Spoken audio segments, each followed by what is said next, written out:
Tatlo ang patay sa plane crash sa Brazil. Mahigit 20 naman ang nasawi sa sumabog na pabrika ng paputok sa China. Ang detalye sa World News si Joseph Morong. 别动，别吵，别吵。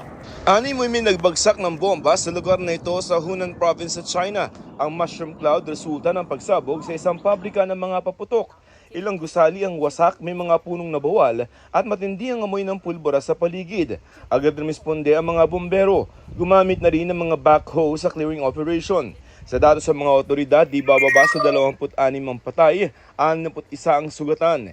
Inilikas din ang mga residente sa paligid dahil sa pangambang madamay ang mga bodega ng pulbura at kemikal. Pinaimbestigahan na ni Chinese President Xi Jinping ang disgrasya. Nakadidiin ngayon ang namamahala sa pabrika. Ininspeksyon na rin ang mga pagawaan ng paputok sa lugar. Hulikam sa Brazil ang isang light aircraft na sumalpok sa gusali. Wasak ang eroplanong may 5 sakay at biyaheng Sao Paulo. Ayon sa local fire department, patay ang pilot at co-pilot ng eroplano. Nasawi sa ospital ang isa sa 3 sakay nito habang stable na ang kondisyon ng 2 pa. Nabutas ang tinamaang residential building. Pero wala itong structural damage at walang naapektuhang residente ayon sa mga otoridad. Joseph Morong, GMA News.